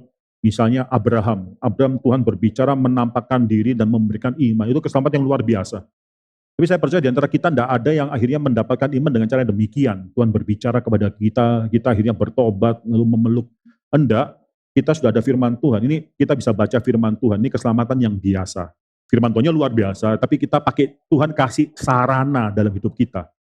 Teman sekitar kita, orang yang memberitakan Injil kepada kita, itu sarana-sarana daripada iman. Kita ditumbuhkan iman melalui sarana. Perjamuan kudus itu sarana yang menguatkan kita. Perjamuan kudus bukan optional. Sakramen baptisan, saya makanya minta KU2 dan KU1 itu digabungkan ketika kita melakukan sakramen baptisan. Karena jemaat perlu lihat, anak-anak kita perlu lihat apa yang sedang kita lakukan. Sakramen baptisan, sakramen perjamuan kudus, itu sarana. Bukan anugerahnya itu sendiri, tapi sarana. Firman Tuhan diberitakan setiap minggu dari mimbar, itu sarana yang buat kita akhirnya iman itu bertumbuh, saudara. Iman bertumbuh melalui pendengaran firman Tuhan. Firman Tuhannya sendiri itu bukan anugerah. Tidak semua orang yang mendengarkan firman Tuhan itu pasti diselamatkan. Karena itu firman Tuhan itu bukan anugerah. Firman Tuhan itu adalah means of grace, sarana daripada anugerah tersebut. Nah kita, saudara, ini kita di luar gereja yang kelihatan ini tidak ada keselamatan yang biasa, ini tidak ada. Mungkin tidak Tuhan menyelamatkan seseorang di dalam pedalaman langsung tanpa ada komunitas gereja. Oh bisa. Itu ya kita sudah lihat contoh dalam Alkitab banyak sekali, Abraham, lalu kita bisa lihat Ayub, kita bisa melihat banyak sekali contoh dalam Alkitab yang dimana Tuhan langsung berbicara kepada orang-orang tersebut. Itu bukan berarti bahwa kita mengharapkan harus terjadi dalam hidup kita. Orang yang di samping Tuhan Yesus, saya percaya itu suatu keselamatan yang luar biasa sekali, di samping, maksudnya perampok yang mati di samping Tuhan Yesus. Dia melihat Yesus pada saat itu, dia melihat Yesus, Yesus langsung berbicara, dia mendengarkan langsung. Tidak ada baptisan, tidak ada apa, nggak ada ini, nggak ada itu, nggak ada komunitas gereja, tapi orang itu akhirnya diselamatkan. Itu bagi saya, soalnya itu termasuk keselamatan yang luar biasa. Tapi kita tidak. Karena ada satu contoh orang saja demikian, bukan berarti bahwa kita harus memiliki hal yang sama juga. Tidak. Bagi kita, saya percaya kita semua melalui Tuhan memberikan keselamatan melalui suatu proses sarana-sarana yang biasa dalam hidup kita. Kisah Rasul pasal 2 ayat 47, saudara silakan buka Alkitab saudara, Kisah Rasul pasal 2 ayat 47. Westminster Confession, kita saudara cari di Westminster Confession ya, 25.2, dan saudara cari, ini ayatnya apa sih yang dipakai oleh Westminster, sehingga dia mengatakan di mana di luar gereja ini tidak ada kemungkinan lain bagi keselamatan yang biasa. Ayat Alkitabnya di mana? Saudara akan melihat bahwa dia akan mengkutip Kisah Rasul pasal 2 ayat 47. Nah ini penting ayat ini. Kisah Rasul pasal 2 ayat 47, ya, saudara boleh dibuka, saya tuliskan di sini. LAI menuliskan, sambil memuji Allah dan mereka disukai oleh semua orang, dan tiap-tiap hari Tuhan menambah jumlah mereka dengan orang yang diselamatkan. Maksudnya apa? Ini orang sudah diselamatkan atau belum? Ketika Tuhan menambah jumlah gereja mula-mula dengan orang yang diselamatkan, apakah ini kesannya kalau dalam bahasa Indonesia, orang itu sudah diselamatkan terlebih dahulu, lalu dibawa ke gereja? Ya ini kesannya. Bisa ada kesan kayak, minimal ada kesan kayak itu possible, kesan semacam demikian. Tapi dalam bahasa Yunani nggak ada kesan ini, itu nggak bisa didapatkan, saudara. Nah, saya akan ambil dua terjemahan bahasa Inggris di dalam ESV dan King James Version yang menggambarkan sangat berbeda sekali dengan apa yang digambarkan oleh LAI bahasa Indonesia. ESV mengatakan, praising God and having favor with all the people, and the Lord added to their number, gereja, day by day, those who were being saved, progresif, belum selesai. Mereka yang sedang diselamatkan, Tuhan tambahkan ke dalam gereja. Jadi dalam bahasa terjemahan daripada ESV, keselamatan itu belum selesai, memang sudah dimulai, mendapatkan, tapi mereka akhirnya digabungkan dalam gereja lokal, mereka yang sedang diselamatkan oleh Tuhan ini. Those who were being saved. King James Version, praising God and having favor with all the people, and the Lord added to their church such as should be saved, bahkan belum diselamatkan, belum selesai. Kalau ESV itu sedang diselamatkan, in the process. Kalau King James Version itu mengatakan mereka bahkan belum mendapatkan, ditambahkan. So, saya tidak mau bicara mengenai apakah ini lalu berarti keselamatan itu mereka belum selamatkah atau apa. Tidak, saya tidak bicara itu nanti kita bisa sesi yang berbeda. Tapi di sini, saudara, itu konsep gereja ini menjadi sesuatu yang unik kalau saudara melihat ada suatu hal yang dimana keselamatan itu seakan belum komplit. Sudah sedang berjalan kah, sedang mulai kah, sudah mulai, atau sama sekali belum, itu bisa kita diskusikan, tapi belum, paling enggak dari ESV dan King James Version, saudara akan mendapatkan kesan ini belum selesai. Belum selesai dan ditambahkan dalam gereja, Tuhan mau orang tersebut diselamatkan juga melalui proses-proses yang ada dalam gereja. Disiplin gerejawi itu penting dalam menumbuhkan iman kita. Sakramen dalam gereja itu penting dalam akhirnya memberikan kepada kita pengertian mengenai siapa itu Kristus. Ya, lalu saudara bisa melihat persekutuan dalam gereja itu penting supaya kita melihat ini komunitas yang diselamatkan oleh Kristus, digabungkan dalam satu persekutuan. Itu semua bukan nggak ada artinya. Saudara. Saya paling khawatir pandemi setelah sampai 1,5 tahun, saudara, kita mulai terbiasa segala sesuatu relay. Lalu akhirnya cuma yang penting firman Tuhan. Orang reform itu seringkali, saudara, demikian miskin hidup kerohanian mereka. Kalau yang penting cuma firman Tuhan saja. Kalau datang ke gereja telat, tidak apa-apa, yang penting on time firman Tuhan. Itu miskinnya luar biasa. Lalu bagaimana dengan seluruh di luar daripada ini? Ini semua penting, saudara. Bagi saya itu semua penting. Ya, saudara di sini ini saudara bisa melihat ya Pengetahuan Iman Westminster 25.2 Kisah Rasul pasal 22 ayat 47, saudara bisa perhatikan semua hal ini. Saudara. Nah, fungsi gereja dalam Pengakuan Iman Westminster 25.3 itu mengumpulkan dan menyempurnakan orang-orang kudus. Saya kutip 25.3 kepada gereja am yang kelihatan ini. Sorry, gereja am yang kelihatan. Kepada gereja am yang kelihatan ini, Kristus telah memberikan pelayanan, pengajaran, dan ketetapan-ketetapan Allah untuk mengumpulkan dan menyempurnakan orang-orang kudus di dalam kehidupan ini sampai akhir dunia. Saudara jangan pikir saudara bisa sempurna sendirian di luar gereja. Buang pemikiran saja demikian. Orang yang tidak mencintai gereja yang lokal, tidak mungkin dia bisa bertumbuh. Saudara. Karena di sini, sekali lagi, saudara Westminster mengatakan, mengumpulkan dan menyempurnakan orang-orang kudus dalam kehidupan ini sampai akhir dunia, dan dengan kehadirannya sendiri dan roh sesuai dengan janjinya, menjadikan semua ini possible, efektif.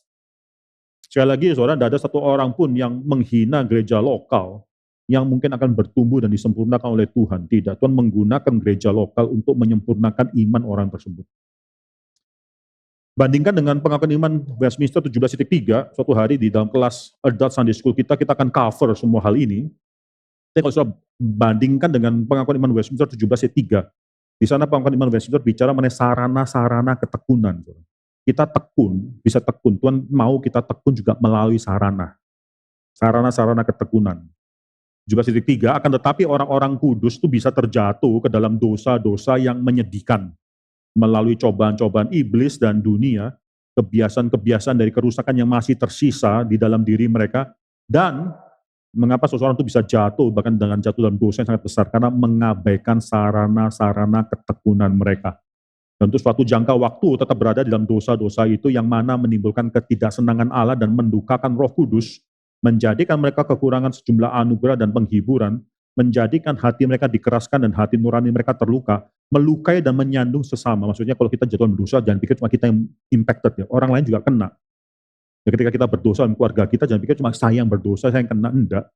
Itu orang, istri kita, suami kita, anak kita itu kena, anggota gereja lain juga merasakan terluka, menyandung sesama, dan membawa penghukuman sementara atas diri mereka sendiri.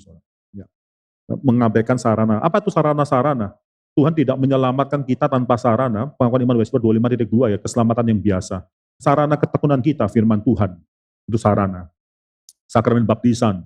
Tidak boleh ada satu anak pun yang setelah lahir dalam konsep orang reform, yang akhirnya ditunda tanpa alasan jelas baptisannya dia. Enggak. Itu baptisan akan menguatkan orang yang melihatnya, orang tua, dan juga penting bagi hidup anak tersebut. Sakramen perjamuan kudus, sakramen itu dalam konteks daripada orang reform, pengertian orang reform Protestan adalah tanda yang kelihatan terhadap persatuan dengan Kristus yang tidak kelihatan. Itu sakramen.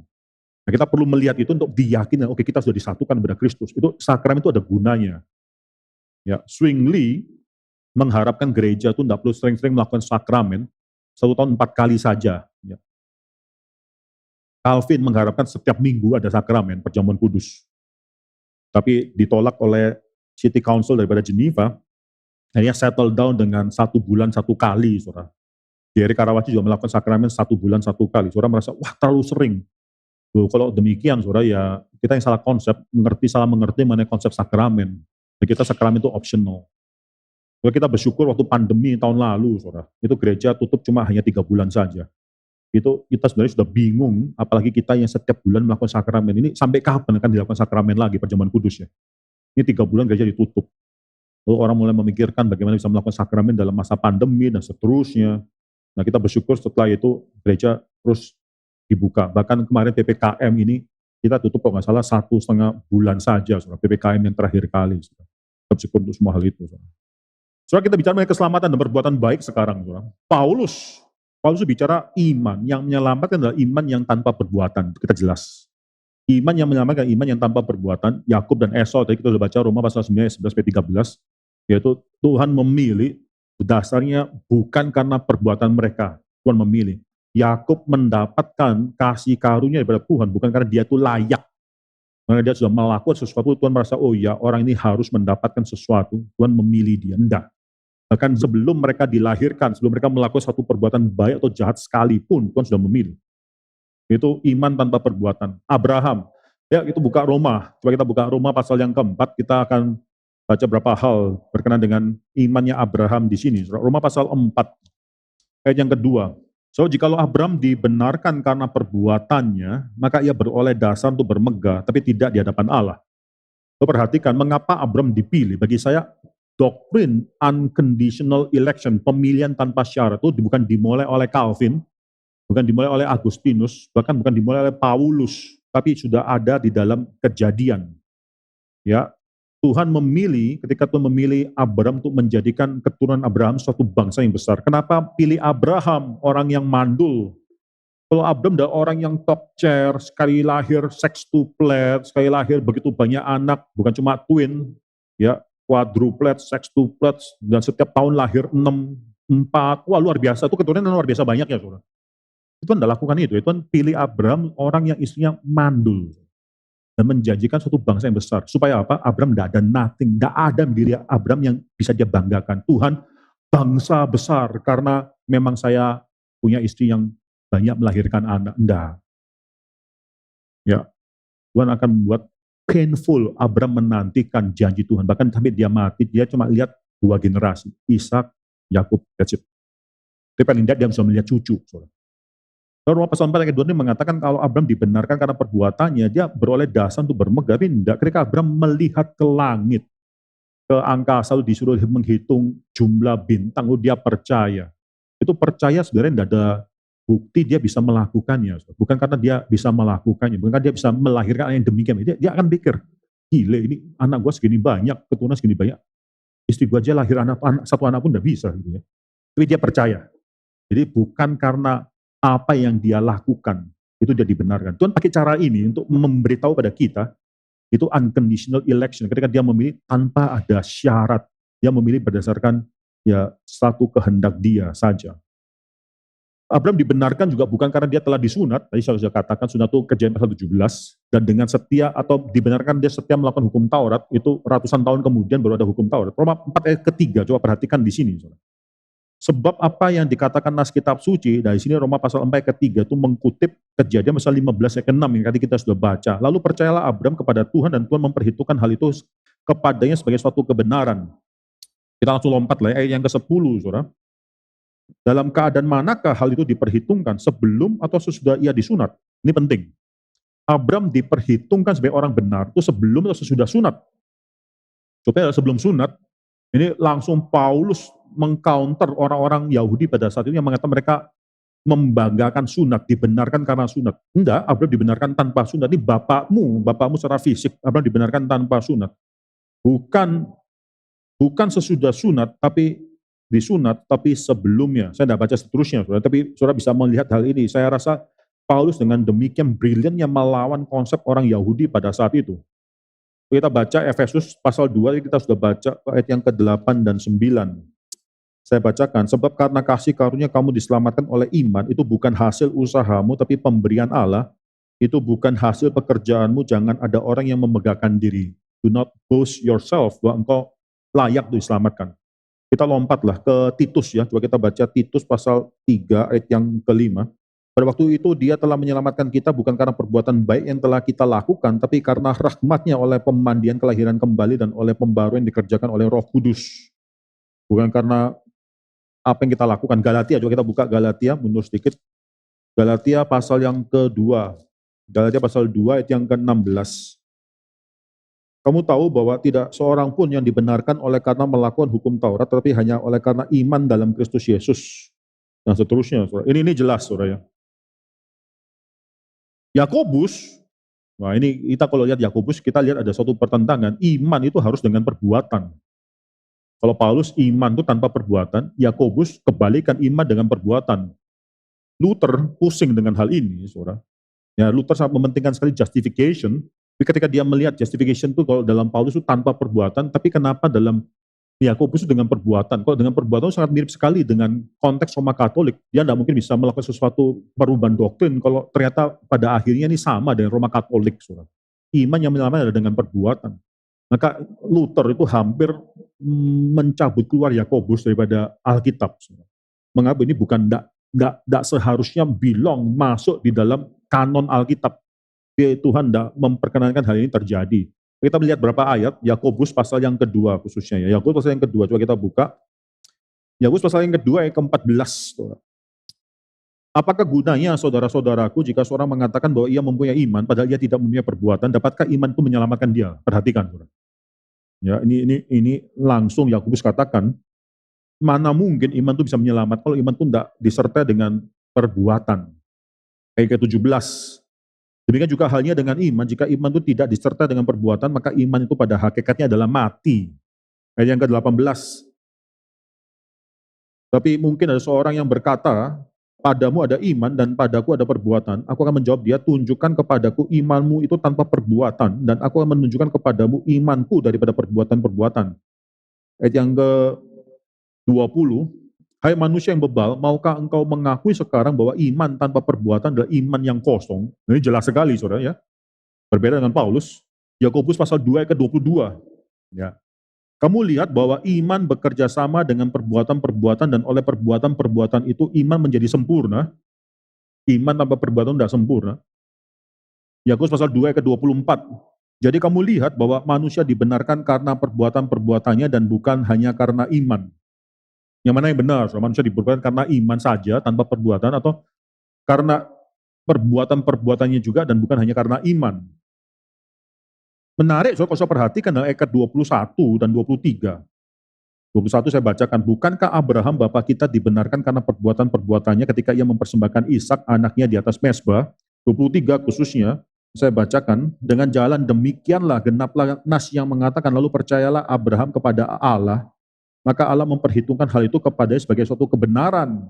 Menarik, mengapa? Karena Yakobus di khususnya ayat ke-23 itu juga mengutip Kejadian pasal 15 ayat ke-6.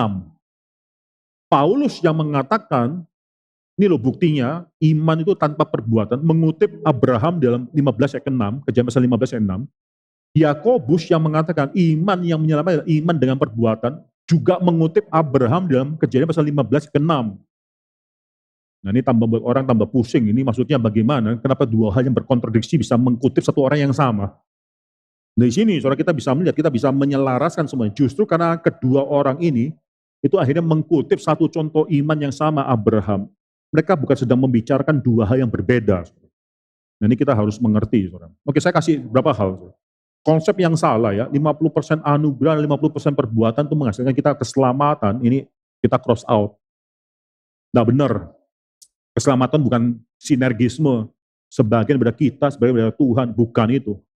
Lalu ada yang mengatakan, oh kalau gitu apakah mungkin keselamatan 100% anugerah, 100% perbuatan, itu menghasilkan keselamatan. Kita tidak terima hal ini, kita tolak. Kita tolak hal ini. Lalu kalau ini bagaimana? 100% anugerah, ada 0,01 perbuatan pun kita tolak, saudara. Itu bukan juga yang diajarkan oleh Alkitab. Mana yang benar, saudara? Bagi saya percaya ini yang benar, saudara. Ya, 100% anugerah itu memberikan kita keselamatan. Ya, anugerah, keselamatan itu 100% anugerah. Di sini tidak ada berapa persen manusia, tidak ada, itu 100% anugerah daripada Tuhan. Di luar daripada anugerah Tuhan ini yang menyelamatkan, semua perbuatan-perbuatan itu tidak bisa menyelamatkan kita, itu semua di luar. Di luar daripada keselamatan, perbuatan-perbuatan baik ya saya katakan ya, di luar daripada anugerah keselamatan.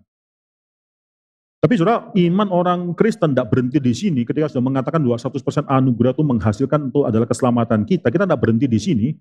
Kita akan mengatakan keselamatan tersebut akan menghasilkan perbuatan yang adalah 100% daripada Tuhan dan 100% daripada manusia. Jadi jangan ditaruh perbuatannya di depan, tapi itu adalah hasil daripada keselamatan kita. Dan di sini ini baru saya katakan iman yang menyelamatkan, ini semuanya. Ini satu paket, iman yang menyelamatkan ya ini, yang dari Tuhan semata-mata, menyelamatkan kita, tapi menghasilkan sesuatu. Nah, waktu kita menghasilkan perbuatan baik yang dihasilkan itu, bagi saya itu bukan cuma perbuatan manusia saja, pasti itu perbuatan manusia, tapi Tuhan juga bekerja di dalamnya. Coba kita buka Filipi. Filipi pasal yang kedua ini terkenal. Filipi pasal yang kedua ayat yang ke-12, 12-13. Hai saudara-saudaraku yang kekasih, kamu senantiasa taat, karena itu tetaplah kerjakan keselamatanmu dengan takut dan gentar. Bukan saja seperti waktu aku masih hadir, tapi terlebih pula sekarang waktu aku tidak hadir. Kerjakanlah keselamatanmu. Banyak orang yang mengatakan ini bukti bahwa doktrin orang reform itu salah. Kita harus mengerjakan keselamatan kita. Bukan itu, saudara, itu bukan mengerjakan, melakukan sesuatu untuk mendapatkan keselamatan, tapi kerjakan keselamatan itu buktinya daripada buah-buah yang akan kita lakukan tersebut. Ayat 13, karena Allah lah yang mengerjakan di dalam kamu baik kemauan maupun pekerjaan menurut kerelaannya. Ini suatu hal di mana Tuhan bekerja bersama, Tuhan membuat kita menginginkan hal tersebut. Ada tangan Tuhan ketika kita melakukan suatu hal yang baik juga, itu semua ada anugerah daripada Tuhan. Roh Kudus yang tinggal dalam kita, bukan Roh Kudus yang diam menyaksikan saja, dia mendorong kita, menstimulasi kita, memungkinkan kita untuk melakukan hal tersebut. Ini iman yang menyelamatkan. Maka John Calvin pernah mengatakan satu kalimat yang terkenal, saudara. Faith alone justifies, but the faith that justifies is never alone. Ini bagus sekali, saudara. Memang kita dibenarkan oleh karena iman semata-mata, anugerah Tuhan melalui iman, oleh karena pekerjaan Kristus ya. Sola gratia, sola fide, dan solus Christus. Faith alone justifies, yang membenarkan kita. Tetapi iman yang membenarkan itu tidak pernah sendirian, tidak pernah. Jadi di sini kita bisa melihat, saudara, ketika Paulus bicara mengenai iman, Paulus sedang bicara mengenai ini, saudara. Iman yang menyelamatkan 100% anugerah dari Tuhan, itu tidak ada perbuatan manusia. Ketika Yakobus bicara mengenai iman, dia sedang bicara mengenai iman yang menyelamatkan tersebut tidak mungkin tidak menghasilkan perbuatan. Tunjukkan padaku iman tanpa perbuatan, mana ada enggak iman yang tanpa perbuatan? Aku akan menunjukkan iman dengan perbuatan-perbuatan. Jadi saudara-saudara jangan akhirnya milih cuma sebelah kiri atau sebelah kanan saja ya. Enggak, saudara. Jangan lupa ini semua salah ya sebelumnya ya. Ini semua tiga alternatif ini semua salah ya. 50% anugerah, 50% perbuatan, 100% anugerah, 100% perbuatan, 100% anugerah tambah sepercik perbuatan juga sudah salah. Itu bukanlah yang menyelamatkan kita. Yang menyelamatkan kita itu adalah 100% anugerah, tetapi bukan berarti bahwa setelah kita diselamatkan kita tidak mau melakukan perbuatan baik. Itu omong kosong. Ini adalah iman yang menyelamatkan, yaitu ini semua. Iman yang we are justified, ya, faith alone justifies, but the faith that saves, that justifies is never alone. Tidak pernah sendirian. Oke, sekarang saya mau bicara, ambil beberapa waktu untuk bicara mengenai pengakuan iman Westminster dan apa itu definisi perbuatan baik. Saya harap kita bisa mengerti hal ini dengan benar. Apa itu perbuatan baik? Jangan seorang lihat, wah orang itu melakukan perbuatan baik, orang itu melakukan perbuatan baik, kita bingung ya, orang Kristen pun bisa melakukan perbuatan baik. Perhatikan definisi daripada iman kita, apa itu perbuatan baik. Saudara, jangan lupa manusia itu mati di dalam dosa-dosanya, manusia itu tidak mungkin bisa menginginkan kehendak atau menginginkan sesuatu yang baik dalam hidup dia. Kita sudah baca most of it, saudara. Satu ayat yang saya tidak cantumkan di sini, kita baca Roma pasal 3 lah ya, Roma pasal ketiga. Ya, saya baca dari ayat yang ke-9, saudara. Roma pasal 3 ayat ke-9. Jadi bagaimana? Adakah kita mempunyai kelebihan daripada orang lain? Sama sekali tidak ada kelebihan. Sebab di atas telah kita tuduh baik orang Yahudi maupun orang Yunani bahwa mereka semua ada di bawah kuasa dosa, seperti yang tertulis, tidak ada yang benar, seorang pun tidak ada seorang pun yang berakal budi, tidak ada seorang pun yang mencari Allah, semua orang telah menyeleweng, mereka semua tidak berguna, tidak ada yang berbuat baik, seorang pun tidak, kerongkongan mereka seperti kubur yang terenganga, lidah mereka merayu-rayu, bibir mereka mengandung bisa, mulut mereka penuh dengan sumpah serapah, kaki mereka cepat untuk menumpahkan darah, keruntuhan dan kebinasaan mereka tinggalkan di jalan mereka dan jalan damai tidak mereka kenal, rasa takut kepada Allah tidak ada pada orang itu. Saudara, ini suatu penghakiman ketika Allah melihat dunia, dia katakan bahwa tidak ada satu orang pun yang berbuat baik. Tidak ada. Lalu saudara lihat, loh, bukankah orang itu berbuat baik ya, baru berakmal dan seterusnya. Dia katakan tidak ada seorang pun yang berbuat baik. Tidak ada seorang pun yang akhirnya bisa mencari Tuhan. Di sini dikatakan tidak ada seorang pun yang mencari Allah. Ini karena apa? Karena manusia itu mati dalam dosanya. Orang yang sudah mati, dosa itu mati, bukan mati secara fisik, tapi mati secara spiritual. Dia tidak mungkin menginginkan semua yang baik ini, saudara.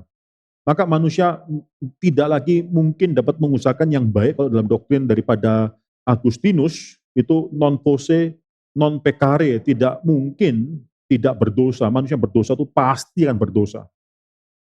Kalau ada orang yang menganggap bahwa kita yang berdosa ini masih bisa melakukan perbuatan baik, saudara tidak mengerti mengenai dampak betapa seriusnya dosa tersebut. Dosa itu menghadirkan kita tidak mungkin tidak berdosa. Itu judgment yang keras sekali, saudara. Roma, coba kita buka Roma pasal 8, ayat yang ke-7 dan 8. Roma pasal 8, ayat ke-7, 8. Sebab keinginan daging, itu mereka yang berdosa, keinginan daging adalah perseteruan terhadap Allah, karena ia tidak takluk kepada hukum Allah, hal ini memang tidak mungkin baginya. Mereka yang hidup dalam daging tidak mungkin berkenan kepada Allah. Perhatikan, yang dipakai, kata-kata dipakai oleh Alkitab itu bukan tidak mau, tapi tidak mungkin.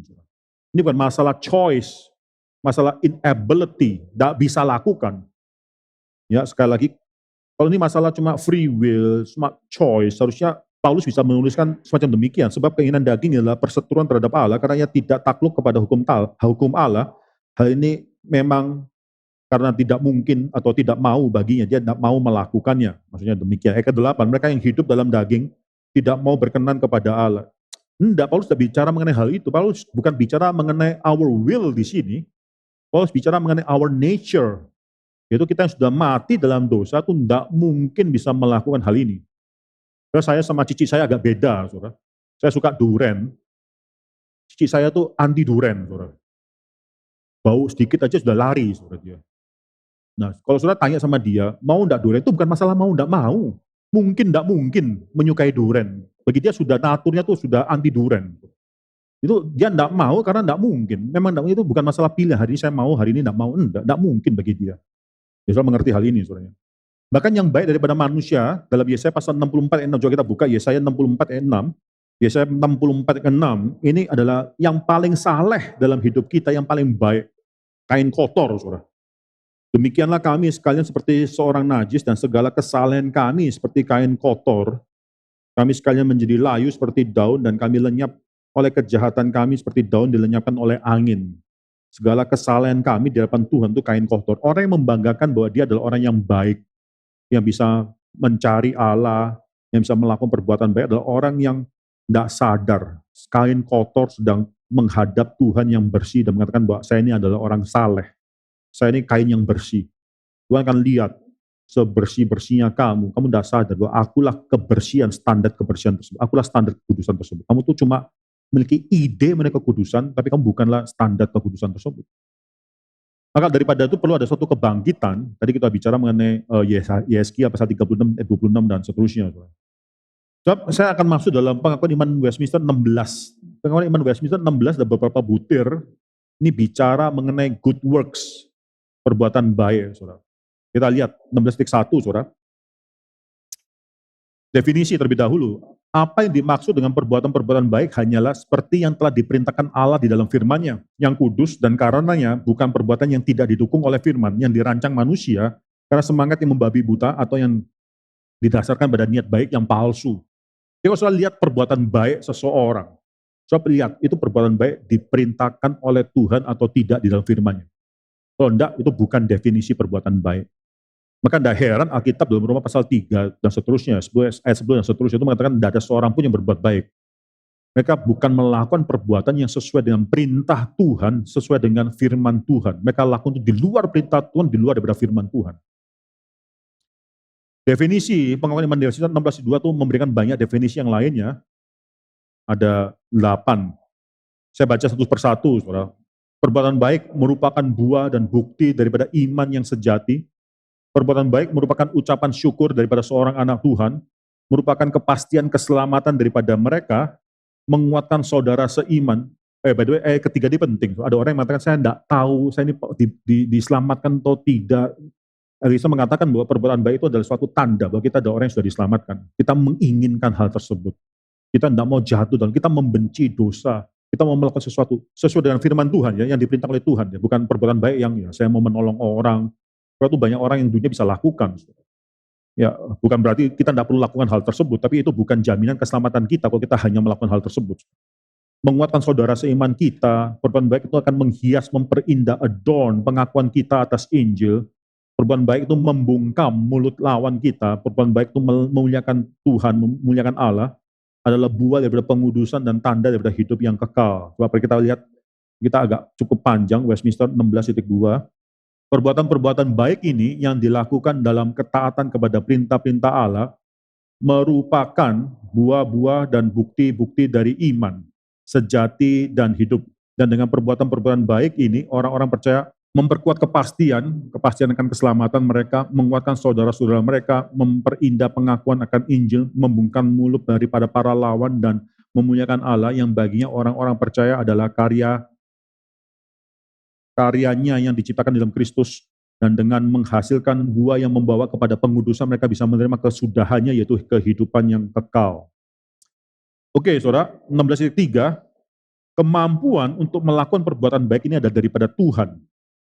Tapi, namun walaupun demikian tetap adalah kewajiban kita. Ya, walaupun adalah dari Tuhan, bukan berarti bahwa kita tidak melakukan, tidak mengusahakannya, tidak mau melihat itu terjadi dalam hidup kita. Kita wajib. 16.3, kemampuan orang-orang percaya untuk melakukan perbuatan-perbuatan baik sama sekali bukan berasal daripada diri mereka sendiri. Jadi makanya saya katakan perbuatan baik itu adalah 100% daripada Tuhan juga, 100% daripada diri kita, tetapi sepenuhnya daripada Roh Kudus, Roh Kristus, dan agar mereka dimampukan untuk itu, maka selain anugerah yang telah mereka terima, terdapat keharusan adanya pengaruh yang aktual dari Roh Kudus yang sama untuk bekerja dalam diri mereka, agar mereka berkehendak dan agar mereka melakukan hal yang diperkenankannya. Akan tetapi dalam hal ini, mereka tidak boleh menjadi malas, seolah-olah mereka tidak berkewajiban untuk melakukan tugas apapun jika tidak ada gerakan khusus daripada Roh Kudus. Sebaliknya mereka harus rajin dalam mengobarkan anugerah yang ada di dalam diri mereka. Semua adalah karena pekerjaan daripada Tuhan, bukan karena diri kita bisa melakukan, tapi berarti bahwa kita tidak ada kewajiban melakukan hal tersebut. Kita bukan pasif menantikan, menjadi malas dan seterusnya. 16.4, umat percaya itu belum sempurna di dalam melakukan perbuatan baik ini. Ya, kita tidak sempurna, kadang-kadang kita masih jatuh bangun dalam dosa, kita kadang-kadang melakukan sebagian hal yang mendukakan Roh Kudus dan seterusnya. 16.4, orang percaya yang dalam ketaatan mereka mencapai puncak tertinggi yang mungkin dicapai dalam kehidupan ini sebenarnya masih begitu jauh daripada kemampuan untuk melakukan hal yang melampaui kewajiban mereka. Kita hanya melakukan apa yang kita diwajibkan kepada kita. Apalagi untuk melakukan lebih daripada yang dituntut oleh Allah, karena mereka masih tidak sempurna dalam melakukan kewajiban mereka. Kita tidak sempurna. Kita tidak sempurna dalam hal ini, bahkan kita tidak bisa melampaui apa yang Tuhan tuntut daripada kita, cuma meet the standard, itu pun juga karena apa yang Roh Kudus lakukan dalam hidup kita. 5, tidak ada imbalan pengampunan dosa, kehidupan kekal melalui perbuatan baik ini. Jadi jangan ada satu orang pun yang melakukan perbuatan baik dengan suatu harapan imbalan. Kalau saya melakukan ini, Tuhan akan melakukan apa? Ini bukan transaction. Ini sesuatu yang Tuhan demand dalam hidup kita, karena Tuhan juga bekerja dalam hidup kita. Tidak ada satupun yang akhirnya mengharapkan imbalan atas pengampunan dosa, kehidupan kekal melalui perbuatan baik ini. 16.5, kita tidak bisa mendapatkan imbalan berupa pengampunan dosa atau kehidupan kekal dari Allah melalui perbuatan kita yang terbaik sekalipun tidak ada. Justru kalau saya tadi lihat ya, skema yang saya gambarkan, setelah kita mendapatkan keselamatan baru perbuatan baik. Perbuatan itu baik itu adalah bukan syarat keselamatan, pengampunan dosa, enggak, tapi hasil akibat buah daripada keselamatan tersebut, saudara. Tidak ada satu orang pun yang bisa mendapatkan semua hal ini, karena perbuatan-perbuatan baik kita itu tidak sebanding dengan kemuliaan yang akan datang, dan terdapat jarak yang tidak terhingga antara kita dan Allah, yang darinya kita tidak bisa mendapatkan apapun melalui perbuatan-perbuatan ataupun untuk menebus utang dosa-dosa terdahulu. 16.6, perbuatan baik kita tidak sempurna, tapi karena kita lakukan dalam Kristus, tetap diterima oleh Allah. Nah ini penting. Ya, kita tidak sempurna, tapi kita lakukan karena ada jubah Kristus yang Tuhan berikan pada kita. Kita lakukan di dalam Kristus, itu diterima oleh Allah. 16.6, walaupun demikian, ini kan 16.5 sudah bicara mengenai kita tidak bisa sempurna melakukan perbuatan-perbuatan baik demikian, itu ya. Tapi walaupun demikian, orang-orang yang percaya telah diterima melalui Kristus, maka perbuatan-perbuatan mereka juga diterima di dalamnya. Bukan seolah-olah di dalam kehidupan ini mereka seluruhnya tidak bersalah dan tidak tercela di dalam pandangan Allah, melainkan bahwa Allah dengan melihat semua perbuatan itu di dalam anaknya, berkenan untuk menerima dan memberikan imbalan kepada perbuatan yang tulus, walaupun terdapat banyak kelemahan dan ketidaksempurnaan. Perbuatan baik kita tuh tidak sempurna, banyak kelemahan, tapi kita sudah disatukan kepada Kristus, maka diterima oleh Allah, karena Allah menerima Kristus. Kita sudah disatukan kepada Kristus, maka Allah tidak mungkin akhirnya melepaskan kita lagi, menerima Kristus, membuang kita, tidak mungkin. Allah akan menerima kita karena Kristus sudah diterima oleh Allah, anaknya sudah diterima oleh Allah itu sendiri. 16.7, mereka yang bukan anak Allah, di luar daripada mereka yang sudah disatukan kepada Kristus, mereka yang bukan anak Allah, walaupun melakukan perbuatan baik yang diperintahkan oleh Allah. Allah mungkin memerintahkan mereka, tetapi tidak melakukannya dengan iman, bukan dengan cara yang benar, dan bukan dengan tujuan yang benar, tetap adalah perbuatan dosa yang tidak dapat menyenangkan Allah. Kalau Allah memerintahkan jangan membunuh, lalu mereka melakukan juga dan tidak membunuh, walaupun itu diperintahkan oleh Allah, tapi karena dilakukan bukan karena oleh iman, bukan dengan cara yang benar, bukan untuk tujuan yang benar, tetap dianggap dosa oleh Tuhan. Ya. Kedua, tetapi walaupun tetap dianggap oleh dosa, tidak ada satu orang yang mengatakan, ya untuk apa aku melakukan perbuatan baik? Ya karena dosa yang saya tidak usah lakukan. Sudah susah-susah lakukan perbuatan baik tersebut tetap dianggap dosa lagi, tidak dihargai gitu, misalnya. Tapi Yesus mengatakan, tetapi mengabaikan berbuat baik lebih berdosa dan lebih tidak menyenangkan Allah.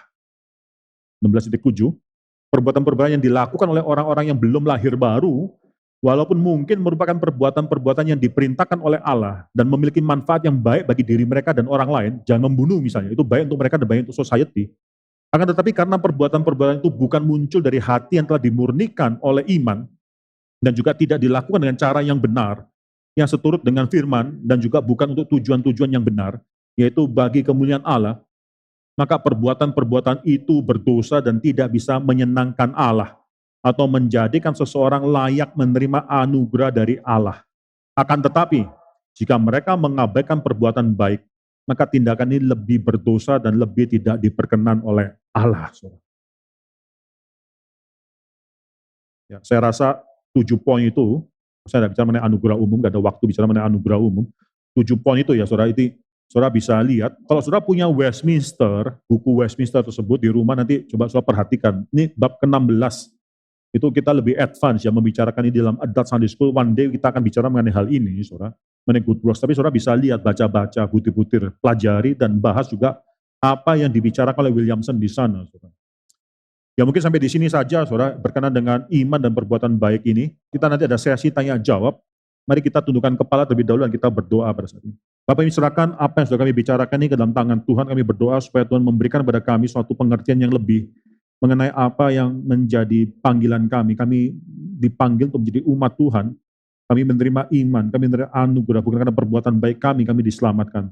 Tapi juga ketika kami sudah diselamatkan, ada satu panggilan yang harus kami lakukan, panggilan untuk membuktikan keselamatan kami, panggilan untuk mengerjakan keselamatan kami, panggilan untuk berbuat baik bagi kemuliaan nama Tuhan.